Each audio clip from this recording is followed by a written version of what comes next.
Most of those students operate mainly in Korean, but we have so many that are fluent in English, of course. Right. So those two you're courses, teaching in English. I'm teaching entirely in English, yes.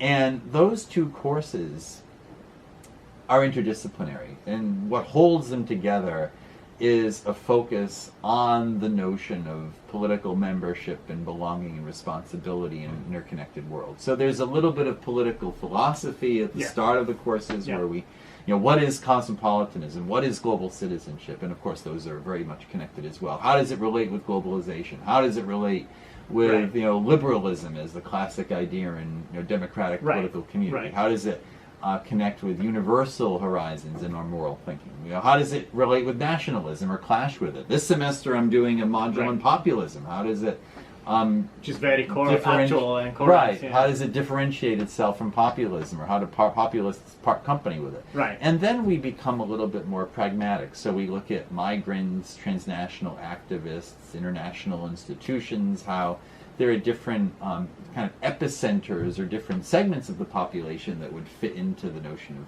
cosmopolitanism or global citizenship. And then after the midterm, I depress the students. We look at a series of very intractable problems: nuclear proliferation, terrorism, global warming, environmental degradation, even biodiversity or the loss of it, slavery, labor exploitation in the world economy, and then we bring it all back by looking at global governance and really effective government at any level. What does it take to try to address the kinds of problems that we've just studied? And we also sometimes will look at global citizenship through different regional contexts, particularly since we're in East Asia. How do people in East Asia think about the idea, and how is it different from the way it's communicated out in the West?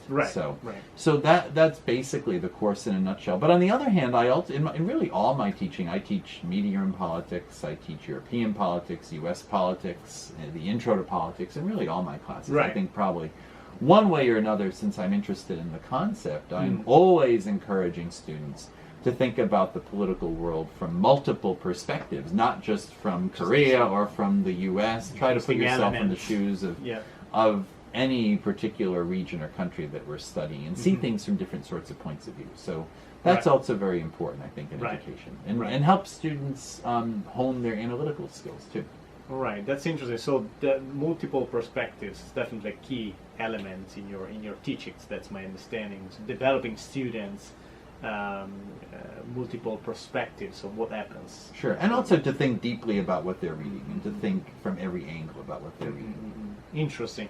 So next question obviously is on success and challenges. What are the responses from students? If you can share something about that, that would be really interesting, because one of the major concern where we are teaching global citizenship is to understand whether our students can actually develop certain how we can say competencies, or whether their outlooks or their worldviews, in a sense, are changing or developing in any way as a result of what they're being taught. Well, that's true, of course, for any kind of character education project, I guess. But we are trying, in a way, in our own ways, to make a difference and to add some value on what we are teaching. And of course, sometimes we never really know. I mean, the only way to really measure the impact of any kind of education, whatever the program is really to follow students through their life courses and see what tracks they take or how they develop their lives. And even then, you can't necessarily assign a cause and effect relationship between whatever it is they've learned in the classroom and how they go about it, because people's circumstances change. But I do, and I don't do any kind of long-term longitudinal surveys of my students or where they're ending up. You don't?